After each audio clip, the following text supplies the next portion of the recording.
you don't have 45 minutes in a day, just look at your phone and your screen time. I guarantee you're going to find 45 minutes right there. So it's just priority. And that's it. We'll find time. If you got to get up 45 minutes earlier, yeah, it sucks, but get up and knock it out. I'm not one for excuses. I've been through so much, and I've seen how people can be, and it's all about prioritizing.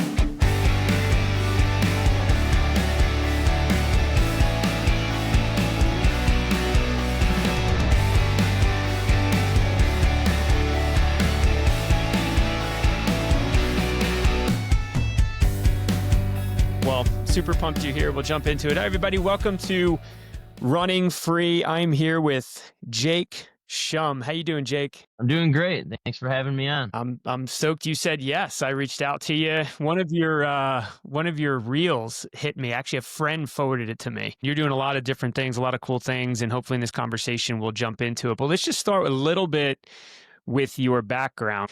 To get into the NFL, to be a punter, transition to a trainer. It's like a really interesting story. I want to hear it from you, but I feel as though there's been a lot of like perseverance and dedication for you to get where you are. But why don't you just give a little bit about your background if you could?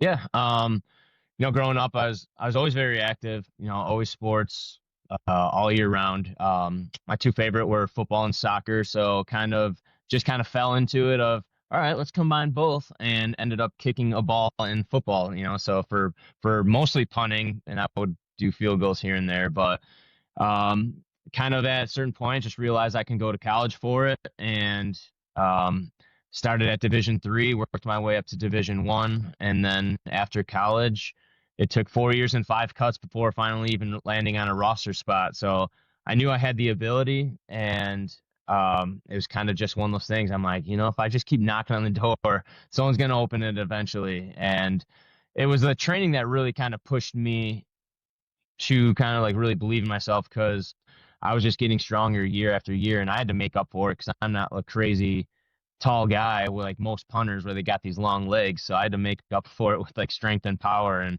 it's just it kind of really what gave me that boost, and gave me that strength. So I mean, I could compete with anybody, and that's where like I really just grew a lot of confidence. I just felt like I could go against, the best guy in the nation, and be able to hold my own or be even better. And finally landed that roster spot where it was more of like a relief, if anything, since like I was trying so hard for so long, and I felt like other jobs I should have probably won it, but which with the NFL you just never know what's going to happen. And yeah, played a year in Tampa, a year in Green Bay. Unfortunately, hurt my back, which took me out of Green Bay, and then tried making the XFL run in 2020, and then COVID shut that down. So it's been a whirlwind, but fitness became such a huge part of my life, and I knew how much it helped me. That was always something I knew I wanted to do after football. So that's, if I could take what I've learned over the years, and help other people, that's what I wanted to really get into. So it was really rewarding, everything I've done with football, and it set me up for the next chapter and phases of my life, which has been pretty awesome. How long have you been focusing on it, man? Because you're crushing it. You've got a big platform. You look absolutely incredible. So clearly you know Thank your you. stuff. But like, how long have you really been leaning into that? So I mean, I say I've probably been lifting consistently for like 15 years, doing, the football workouts. I probably was lifting kind of here and there before. When you're in high school, you're looking at the old bodybuilding magazines and just following, chest day, and, crushing those out. And then football workouts in college with the team. But doing the style system that you see in all my videos, I've been doing roughly since 2012, 2013. And, I've tried to steer away and kind of go back to, I'm going to do like a push pull thing for a while, or go back to maybe a bodybuilding split or a little bit. And it only lasts like a week or two, because I love the system I do now because it hits everything. And I had to stay a certain weight and not gain too much muscle while pursuing football or playing, because I didn't want to be too bulky and slow. So I tweaked my training just in the slightest when I was done, which was a couple years ago, I think like 2020 through 2022, 23. And that's where I wasn't afraid to maybe pack on a little more muscle. But I actually weigh less than I did when I played. My playing weight was like 210, 212, and I'm currently around 203, 205 consistently right now. I'm going to be super selfish for the rest of the episode and just figure out how the hell I can look like you and how my listeners can look like you. Yeah. So we're gonna jump into some tactical stuff, and I'll just we'll start like kind of high level. We'll just start with a bigger question. But if you're busy and you're maybe time sensitive, what does an efficient, well-rounded training program look like? Um, so that's why I really like the system I've done is like it's a lot of upper lower splits. So I feel like you get so much more done with upper and lower, and you can hit multiple, muscle groups multiple times a week. Compared to doing, I mean, get people doing your chest day or push day, and then they're not hitting that for who knows how long because maybe you're planning on doing it twice a week. You get caught up with something, you missed it. Now you're not going to hit it for like a week later. Or me, because I'm able to and because I embrace training and I love it, I train every single day. But that doesn't mean I'm training as hard as I can every single day, or else my body would be breaking down. So I split it up. I have my three upper days. I have my three lower days. Sunday is a optional day, which I'm in there anyway. So it's like my bro day. I call it, like maybe some arms or just like a full body circuit, just get the body moving. Because for me, mentally, yeah, I just feel better from it. So I have, majority of my clients doing upper lower splits because we can knock out a lot. It's a lot of supersets and trisets.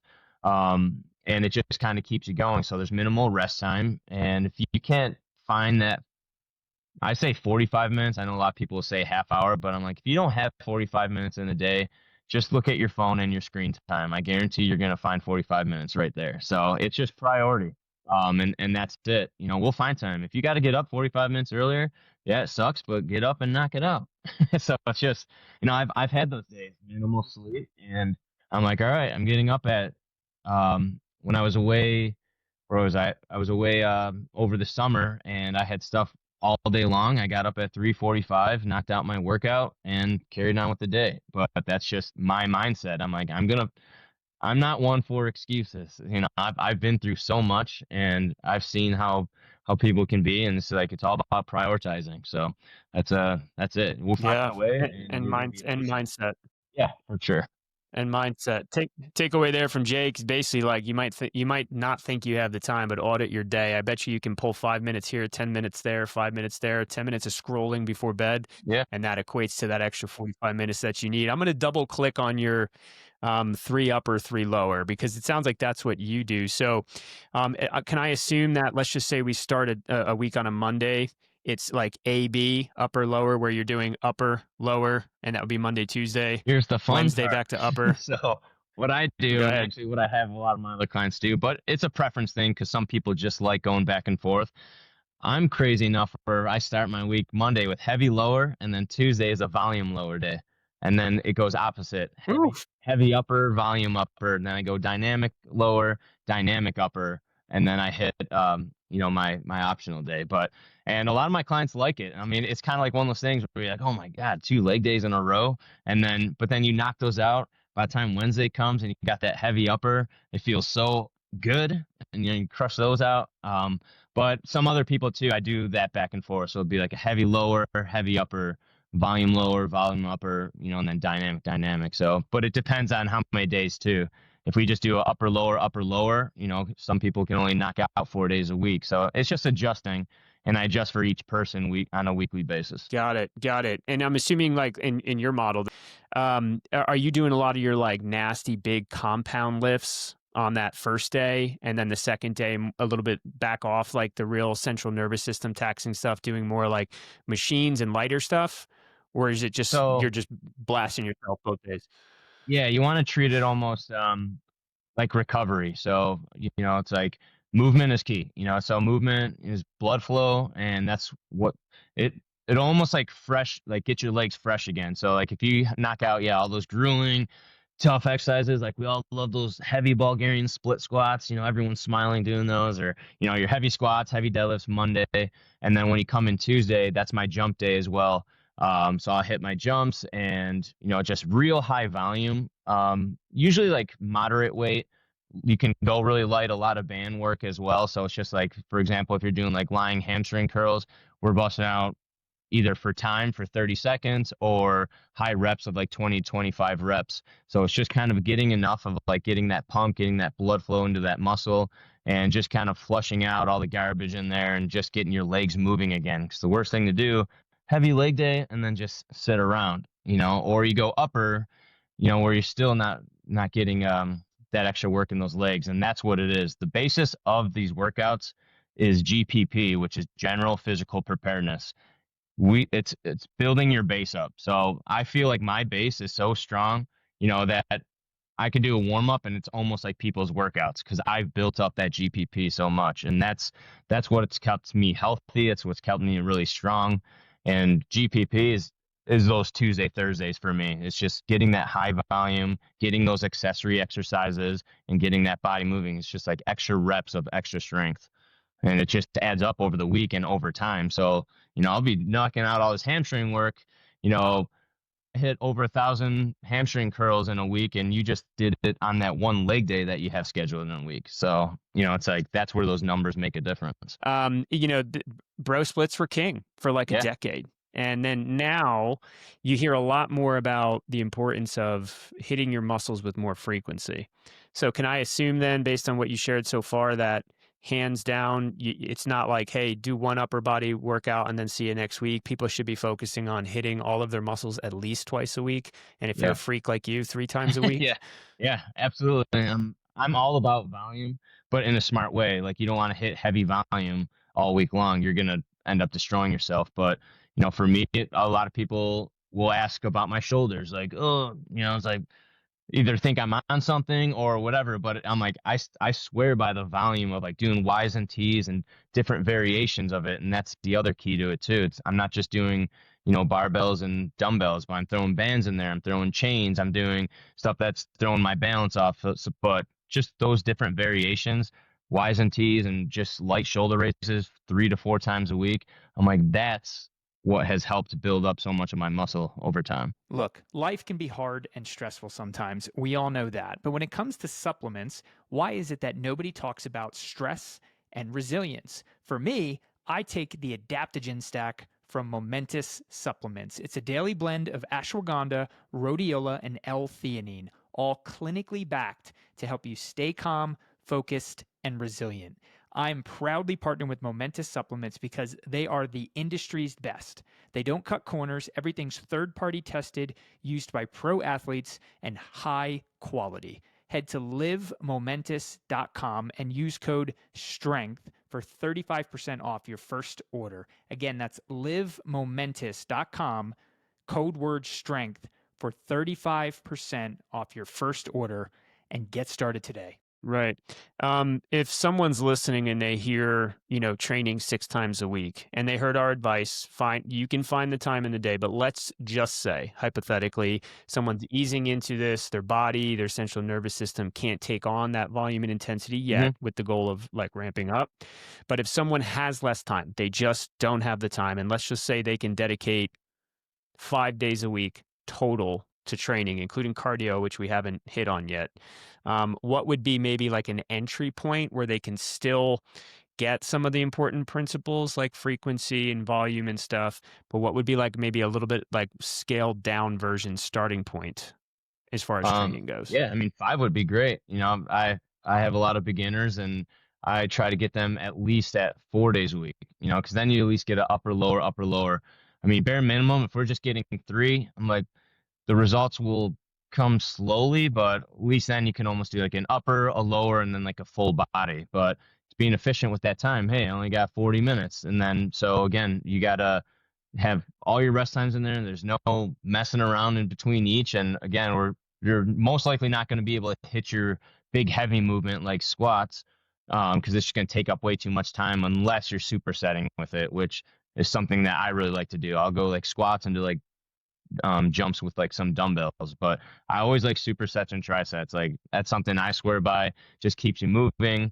But again, it depends on your goals. If you're trying to get into bodybuilding and build, you need that extra rest time to get the most out of that lift and really break down the muscle, and that's why you need those more of those heavy days. So it just depends on that person, their goals, what are they trying to get out of it. But most of the people I work with is, hey, I want to be able to train as hard as I can, still be able to feel good and function the next day while playing with my kids or walking up the stairs, because that's what gets people kind of like run down, is like they train so hard right away or they're always way too sore, and it just hurts to sit down, and that just kind of like takes the motivation out of it.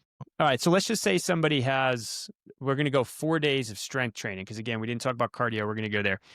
And let's just say you program it Monday, Tuesday, Thursday, Friday. I want to just double click on one upper body workout. Let's call it the first one in that scenario, and one lower body workout. Walk me through how you would program that upper body workout. We start usually just kind of do like a real quick warm up, whether it's just like a quick foam roll or something that is kind of like a full body movement. Like if you have a medicine ball slam, you just kind of do like chest slams in the ground. Usually some like Y's and T's with some dumbbells, just kind of like stealing those extra reps, band pull aparts, instead of like maybe like push ups, just to kind of get things flowing. Usually only takes like 5 minutes, if that, but it should just be like boom, boom, boom. You're just kind of getting the body moving. If depending on the time, if we have like good amount of time, we'll at least try to get that main lift in. So like we'll do like a heavy bench superset. So we'll do something like maybe like reps of like 10, 8, 6, 4 for bench press, going right into failure for push-ups. And I'll always change the variations of those, maybe right on the ground or bench push-ups or decline. So do that 3 to 4 times, and then kind of go into another heavy chest or upper body superset. Might do more of a pull. If we started out with that push, then we might do like a heavy lat pull, like reverse lat pull down into a single arm dumbbell row, knock those out, and then might go into like a couple maybe 2 sets of trisets, which could be shoulder press. You're hitting your banded, I call them front and over, so bringing the bands up and over, back to the side, and one of those are some plate raises. Kind of go through that little circuit, because I like the plate raises because you're squeezing your chest a lot while you're doing that, and you could just change your hand position. And then right at the end, might do like an arm burnout, and sometimes it might even turn into a giant set. So it might be tricep, like rope tricep extensions right into banded tricep extensions for 30 seconds, and then dumbbell curls right into banded hammer curls for 30 seconds, and you go through that. And I mean, by the time you do all that, you're crushing, anywhere from like 8 to 10 exercises is usually what I'll aim for. And then that'll really utilize the time, but it's just go, go, go. Hearing that, heart rate's probably up during that whole thing because you're doing so many supersets. Sounds like little rest. Any like intentional kind of like isolated cardio, whether it's like 10 minutes of hit at the end or like throw them on a treadmill for 30 minutes, or do you keep cardio kind of separate from the strength training? If they're gonna do more of like a long cardio, like like the treadmill or elliptical or something like that, I try to keep it separate. But I mean, if you just don't have that time, to do it later in the day or whatever, then yeah, we'll do it after. But I like to feel like the workouts are such, like a faster pace, and you're really pushing. If you're pushing yourself enough, you should almost feel like you're getting those benefits from the workout itself. So I kind of always joke around. I'm like, so what do you do for cardio? People ask me, what do you do for cardio? I'm like, lift weights faster. So, I um, like. but yeah, but yeah, so that's kind of where like if you can kind of get that full body, you could kind of turn into that circuit, or I'll throw something a little more dynamic in there. So it's more of a full body exercise, but kind of like those dumbbell thrusters, with like the push up, pop up, curl, press. I mean, you do 10 of those at a heavyish weight, you're going to be gassed. So, and that's like I call it like strength cardio. I feel like you're going to get way more benefits doing that type of stuff. I mean, unless you're planning on running, like doing a race or this or that, I'm not one to just run. I've been doing it recently, and I hate it, but I have some secret things coming in the future, so I'm kind of training for. But other than that, I'm getting my cardio from my box jumps, my jump roping, sled pushes, tire flips, and that type of stuff. So and that's more fun for me, and that's kind of the biggest thing for people, is that if you just make someone do something they hate over and over and over again, they're not going to be motivated to do it. So you have to find those things that people are going to like and enjoy, and that's part of, building that relationship with that client and adjusting what I do weekly. So then we figure out and fine tune what works for them, because it's nothing's worse than doing something you hate every single day. Yeah, amen to that. Zone 2 cardio has become quite the viral, talked about thing. It's right up there with cold plunges. What's your kind of take on, basic hearing on what you just said? Anyone that's like kind of sold on the idea that Zone 2 cardio is good, if not for fitness and aesthetics, but for health span. I think if it works for them, great. And I'll say the same thing with, diet and everything else. It's like, if it works for you, then do it. But it doesn't work for everybody. And zone two, it's like, might be boring for a lot of people. So it's not going to work for them. And I think it's just kind of like, could be a fad thing, like anything else, and all these different diets and, different style of lifting. And, I found what works for me, and it works for really well for a lot of my clients, and they enjoy it because it's so different, and they really don't know what they're going to get hit with next for the next week. So it's just kind of keeps them on their toes, but it's constantly changing.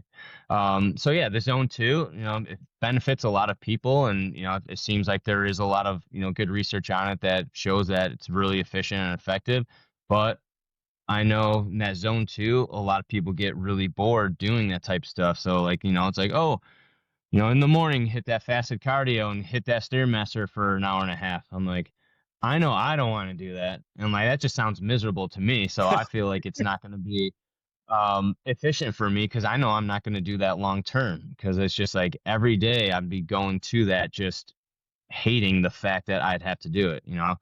I get it for people that have to do shows and this and that. There's just those certain things you just can't really get by. But I'm like, if you're trying to lose weight, as I'm a firm believer, you got to be in a deficit. It's like, and usually the people that aren't really tracking as much as they should be. Yeah. Yeah. And it takes so damn long. I mean, the recommendations, most people agree, it's like you need 90 minutes a week of intentional zone 2 training to get the intended Yeah. kind of more health span longevity benefits. And your wheelhouse is really about efficiency. I mean, busy driven dads, busy driven parents, moms. So to your point, man, it sounds like what you're recommending works for those people, because you're in and out, you're getting your cardio within the strength training session itself, but then you also have the opportunity to build muscle, which is, I mean, it makes sense to me. Look, 1 in 10 Americans today struggle with alcohol use disorder, and I was one of them. Did you know that there is a safe, science backed daily pill that you can take to drink less or even quit alcohol for good? It's called naltrexone, a doctor prescribed medication that you get online, and our sponsor, Or Health, is the nation's leading provider of naltrexone. To date, Or Health has helped over 35,000 people find freedom from alcohol, and I'm proudly one of them. To get started, text STRENGTH to 710-710. Again, that's STRENGTH to 710-710, and get started on your journey to finally find freedom from alcohol. Can we hit a lower body workout? Because you kind of went into nutrition, and I definitely want to talk about nutrition. Yeah. But same kind of question there. So let's just say it's Tuesday. You did what you did on Monday. Now it's time for lower body day. I can't wait to hear this one. But what's that look like? Yeah. So it's kind of kind of like that same concept. Usually kind of hit a little less um exercise with lower body, just because I feel it's just a little more taxing, because lower body is almost just still like a full body, because I mean, if you're doing squats, say we're just going to have a squat day. Kind of same thing with the warm ups. I have a lot of my guys always do, like, if they're available to you, like those little loop bands around the knees, like the lateral walks back and forth, get the hips blown up. I like to do a lot of wide stance stuff, so dumbbells or kettlebell sumo squats, um, dumbbell jumps, and this is all part of the warm up, just rolling out a little bit, and just again, it's just one after another, just to kind of get things fired up a little bit. You don't need these long 15-30 minute warm ups. Like, you could just get in, do similar movements and what you're going to be doing for your actual exercises, just make it quick and explosive, and then just hop right into, like I said, we'll start with like those squats, and whatever the numbers are for the upper body, or vice versa with like the legs, I'll try to keep the same. So again, we'll do the 10-8-6-4, and I'm going to superset that with dumbbell squat jumps, and it burns. And you're going to do like 10 of those. So that's a nice little superset.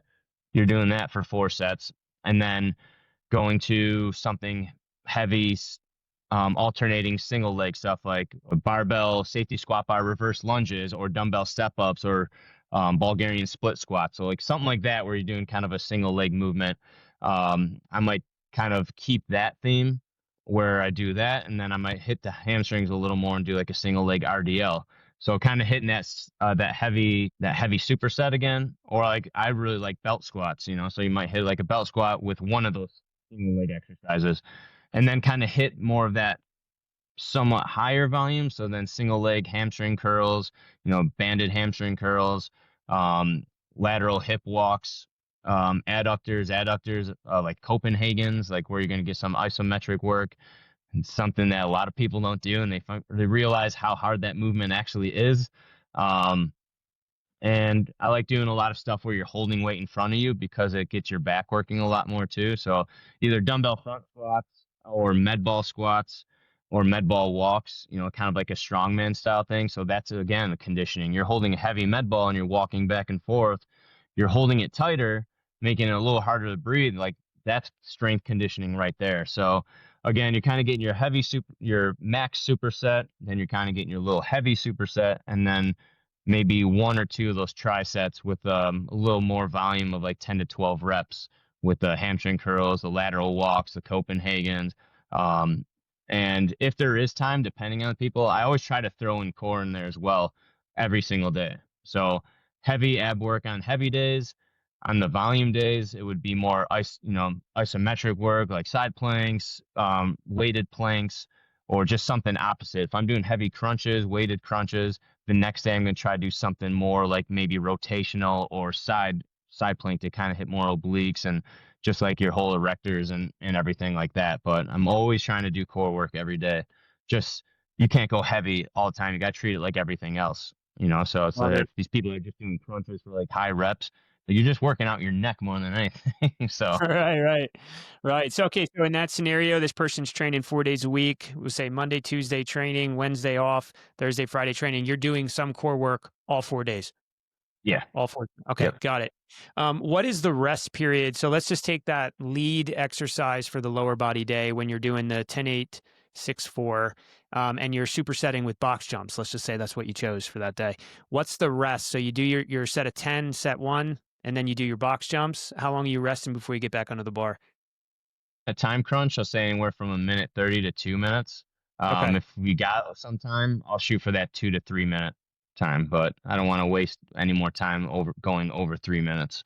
So, but yeah, you'll be gassed a little bit.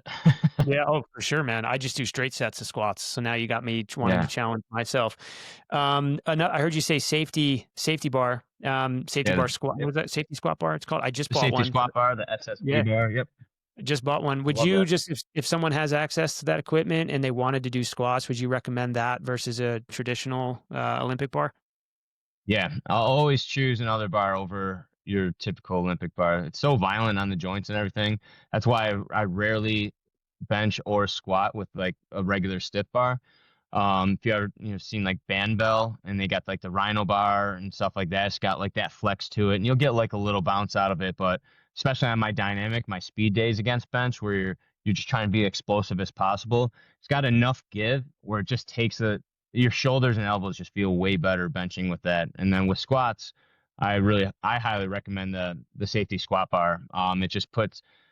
It kind of distributes the weight a little differently and sits on your back differently to, kind of protect your spine a little more. But still, at the end of the day, you need to know your proper breathing and bracing.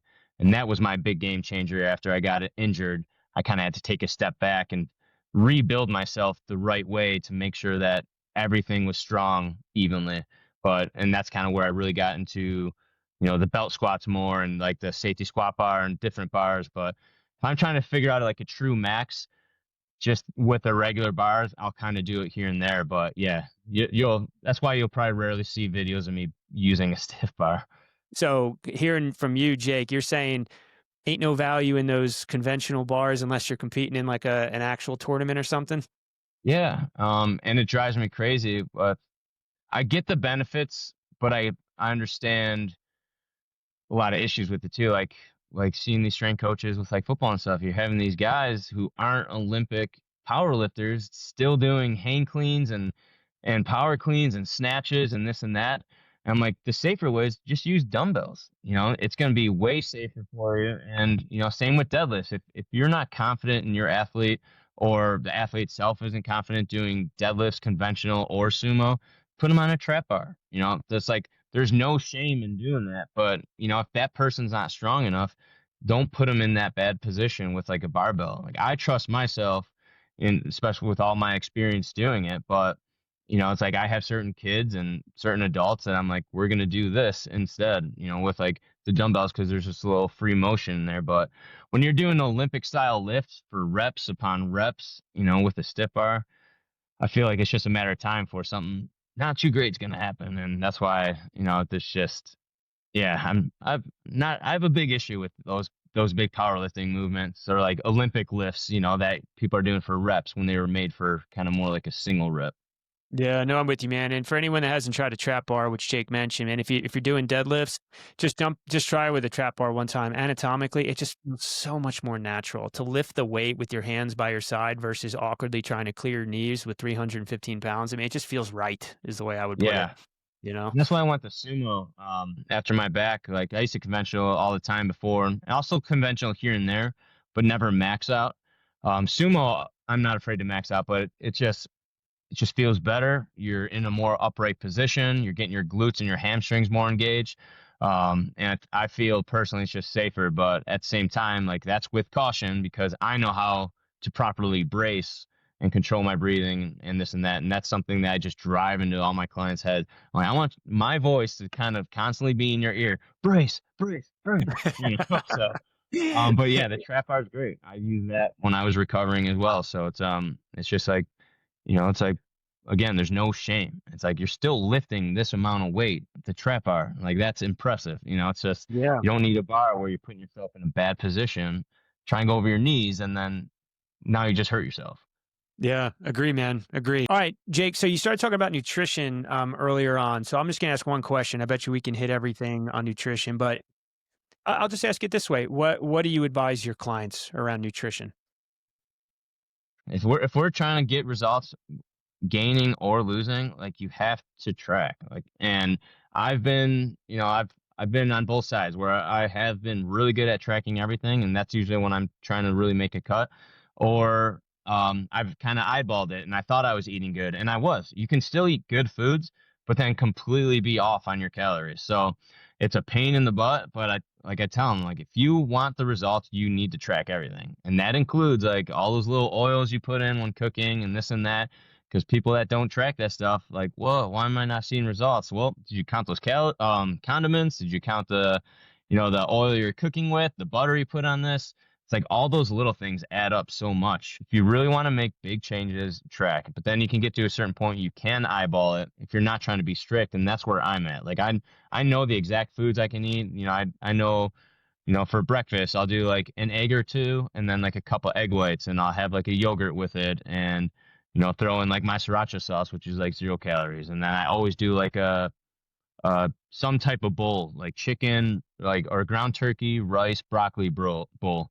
And I would just change those ingredients, maybe ground beef one day, sweet potatoes, brown rice, white rice. So you need to find those core foods and just make it work for you, each day. And that's kind of like what I find out like with my clients and what they're willing to do and the time they have. Yeah, how many calories do you eat a day, Jake? At 205. I'm I'm roughly probably like that 2,300 to 2,500. Man, I gotta scale back. I weigh 185, and I'm eating more than that, and I'm I gotta scale it back. I'm gonna throw out some kind of buzz phrases to you and just get your kind of like knee jerk reaction to it. So, carbohydrate timing, does it matter?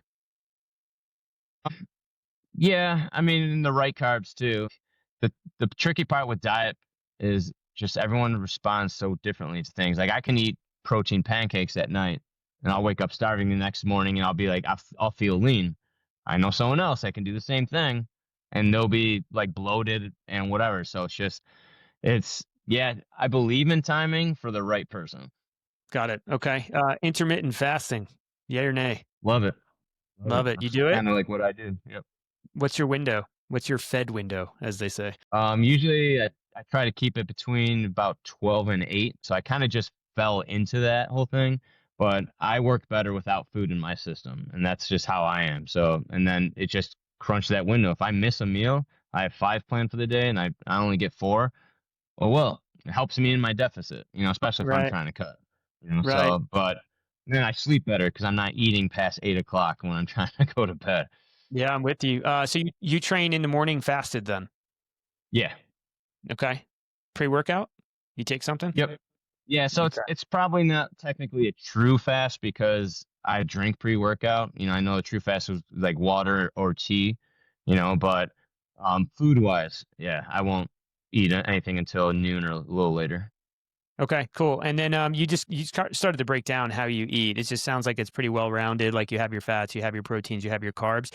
But if you had to choose, and I'm forcing you to, I'll call it a nutritional lifestyle, and things that come to mind like a Mediterranean carnivore. But there's come up with. Would you just advise people like eat the right foods and don't get too caught up on like following like a nutritional lifestyle, or do you have like one in mind that you typically kind of advise? Yeah, it's there's so many out there. I feel like everyone's just trying to make their mark of just like, I'm following this diet or this new fad and maybe it's work for some people, but at the end of the day, just you need to track and find the foods you like to make for you. Because again, it's just like when I was talking about working out. If you're eating something you hate all the time, or you can't maintain, you're just not going to stick with it. So it's just finding those core foods, and if you can do it in a way, again, if you're a busy parent, you're not going to be able to cook every single meal of every day. So you have to kind of cook some things in bulk, cook the things you like in bulk, and then have a couple of fresh meals. For me, my fresh meals are breakfast and dinner. I always have like kind of like a big salad for dinner, but I change the protein: salmon, steak, chicken or tuna. Just kind of always changing that, but it's always a big salad. For breakfast, I again have my cup of egg whites, maybe an egg, maybe 2 eggs in there. Sometimes I'll throw a little rice in there for some extra carbs, yogurt. So those are my fresh meals. In between, I'm so busy during the day, those are what I call my filler meals, and that's where I'll have like my bowl. So I have that ground turkey, that ground beef, that's all cooked in bulk. I have potatoes and rice cooked in bulk, so it's just like scoop, scoop, Yep. scoop, microwave, eat it. And that's something you can easily pack and bring with you if you go to work or whatever. And then the other meals are just kind of like smaller, high protein things, like a packet of tuna or cottage cheese with some blueberries in it. And then the other one's kind of like call it garbage protein almost, where there might be a protein bar or a protein shake or something, but it's still like getting something in your system and this and that. So those are like my 3 filler meals, and then have like my more fresh ones at the start and the end of the day. But that works for me because I'm not going to cook every meal of every day. It's just not going to happen. Cool, man. One more. I know you're pressed for time, so let's hit supplements. You talked about a pre-workout. What is your recommended supplement stack? What do you advise? So I use NG Nutra. They have a couple different pre-workouts. I have different ones with different amount of caffeine for each day. So like a real intense day, it's got like the one that's got like the crazy like 300 milligrams of caffeine. So I like the caffeine. I like the little boost from pre-workout. I know some people don't. So you can always get the stim-free one. That's good. It's got beta in it. But creatine is a must. I swear by creatine. I think everybody should take it, not just what does with physical standpoint, but finding more stuff mentally. Um, Protein shakes only if I'm like on the go or just I just need something quick. I try to get all my protein mostly from food. But if I just I'm really crunched on time or just need something, then I'll throw that in. So pre-workout and same with post-workout. I'm kind of like depends on the mood, where sometimes I just like to sip something after a workout, and it's more of just enjoying that aspect of it and the taste. But again, getting all my nutrients from food is the main thing for myself. I mean, you can get all the supplements you want, but you can't outrun a bad diet, and that's Yeah. kind of like what I say. So your typical pre-workout, post-workout, creatine, protein powder here and there, and those are what I take for supplements. And I got like my other vitamins like magnesium, zinc, vitamin C, D, K2, B complex, and those are kind of like my main ones for just kind of on the side. So this next question, probably the last question for you, but just around like I'll call it like lifestyle habits. Just it sounds like recovery wise, you're not putting a lot of space in between your training. You're training 6 times a week, but any kind of like lifestyle advice you would give to make sure that they're recovering to be able to sustain their fitness goals. Yeah, and I'm a huge fan of recovery. That's probably where I got majority of my recovery tools is when I got hurt and I was like trying to fix myself. So I got the recovery boots, I got my own grass thinning set, cupping set, which I feel is more kind of a fad phase thing, But I mean, if you do it right, I felt like the most beneficial thing with cupping was when so if you're on your arm, you got two cups here, and then you have one in between, and you rub it back and forth. So Mm, one that you actually can move. I think I love the grass thinning because you can kind of get into a stretch and you just, scrape whatever is kind of like bothering you. And that really gets, it almost feels like a stretch and you're kind of getting the blood flow to that area. So grass thinning, the compression boots, I really like the Theragun I have. I think it's by like Hyper Ice. Rolling out, like body tempering, not using foam rollers, but steel rollers. That's what's gonna make change because foam rollers we kind of just call props. It's not gonna really do much. I mean, you'll get a little bit of release out of it, but I mean, I would say at least try to. It's gonna suck, but use a PVC pipe. But oh, if you have like the steel rollers, like that's what's really gonna you know dig into that muscle and force change. You could stretch all day you want, but your muscles are just gonna go back to the length they were at. So you need to kind of add that extra to it, contraction while you stretch. So I like stretching, but you got to make sure you're working while you're stretching. And that's what I would say. Like rather than sitting on the couch, you know, go on the floor and stretch and watch TV. And that's kind yeah. of something that I embedded into my brain at a younger age. Was like I'd be holding stretches and to get more flexible for punting rather than sitting on the couch. And then people wonder why they have back problems. Your lower back is at such a poor position when you sit in the couch, and and your hip flexors shorten. So it's just there's so many things like minor changes like that I'd recommend. But the cold plunge, yeah, that's new to me. I did it the most consistent I was with it was like back in college. We do it after like a hot practice, or when I was in the NFL, you kind of do like a little hot cold contrast, which I really liked that. You can almost feel the difference instantly when you go back and forth. Yeah. So this is new to me. I've only been doing the ice bath with a polar dive for a couple of weeks now. And I've been just trying to play around with times to see when the best time is. And for me, I haven't really noticed a crazy physical difference, but mentally, I I love what it does because it's almost like, oh my God, it's gonna suck. You're like Yeah. every time you Yeah. go in, Yeah. like it's gonna suck, but when you do it and when you're done, like you feel like so accomplished, and you do get that dopamine rush, and you feel that burst of energy. So like doing it early morning before I train my morning clients, it just helps me. I just feel like I'm more upbeat already than I already am, but like more Yeah. energy. I feel more awake and alert. The other night I just did it closer to bedtime, which was the first time, and I felt like I slept pretty good because I feel like my core temperature was down because I always feel like I sleep so hot. So I'm gonna play around with that a little more. So I'm still figuring that out, but no, I love like the almost like the challenge of it. Yeah, dude. Um, you know, yeah, saunas. I love saunas. Um, but mostly just for like recovery, just active work. Like rolling out, the grassing, the stretching with the contraction, bands, using all those. And it's you got to treat it as just as important as working out because like it's what's going to keep you going. You're just working out and breaking your body down and not giving a chance to recover or doing the necessary stretching. It's just going to just tighten right back up. So that's uh that's where I think punting in the NFL, not just being a player, but having to stay so flexible and strong and explosive really helped me develop this really strong system of you're kind of getting that, strength and functional work where you can really train hard, but you can move as well. And that's I think the most important thing at the end of the day. Bro, you're blowing up. You just got such smart training. I can see like a really bright future for you in the fitness space. But when you kind of look forward, man, like what's next for Jake Schum? What are you excited about? And then where can people find you and get engaged and maybe even get some training? Yeah, I have everything kind of on my main platforms, my Instagram, so just Jake underscore Shum. I have links in my bio. So that's kind of where you'll find the application to work with me, just kind of answering some questions.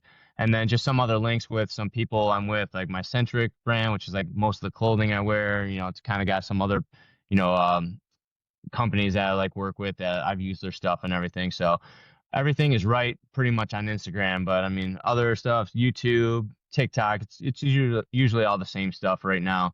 But for the future, it's just kind of embracing this whole elite dad mode chapter. I've kind Yeah. of moved on from football, and I'd like to bring that back in at some point. Obviously I train athletes and everything, but football was a huge part of my life. I'd like to somehow get involved some way, and kind of just continuing to grow, on these platforms and everything, and meeting new people like yourself and doing this type of stuff and trying to get, the information that's helped me in my journey. I feel like I've done so much. I've kind of done the persistence of being told no multiple times, and did an impossible thing with the NFL and making a dream happen, but then overcoming an injury, and then getting back into playing. And it's just I felt like I've been through so much, so that's why I love to share this journey, and hope that new challenges are going to present itself. So I got some stuff coming up, as you said, some secret missions that that's going to be but I think I'll be able to. There's one or two that I'll be able to share soon. But it's all about just meeting new people, networking, and sharing your own journey and listening to theirs as well. Because everybody's got a story, and it's cool how fitness and health is such a big thing that connects so many people. And there's so many different ways to do it, and you just find the right one for you, and it's just fine tuning it. And that's why I think the biggest thing with coaching people is it's like you can just get them in the right direction and guide them. So then after those 3, 6, 12 months that they can figure it out on their own, because you've built that system for them. But yeah, gonna keep making these videos and do stuff with my daughter, and get her, to see what I'm doing, and just see what type of opportunities will, come my way. Yeah, man. Well, look, I'm so glad you're doing this, man. You got so much great wisdom. I really truly believe you kind of represent like the future of fitness, kind of breaking the mold and what everyone's been doing for a while. So I will link to all the places in the episode description, man. But thanks for joining Running Free, Jake, man. Jake Schum, everybody. Yeah. Thanks for having me. Appreciate it. All right, everybody, that's the show, folks. Thank you so much for tuning in to the podcast and spending some time with us today. We've got a favor to ask. If you enjoyed the show, would you please consider subscribing to the show and even leaving a rating and review? That simple act drastically helps us reach more people in our mission to help them live better, longer, healthier lives. You can also follow us if you'd like on Instagram and YouTube for regular tips and motivation around mental health, addiction, and so much more. Know that your support fuels our brand and is greatly appreciated. So until next time, stay strong and live deep.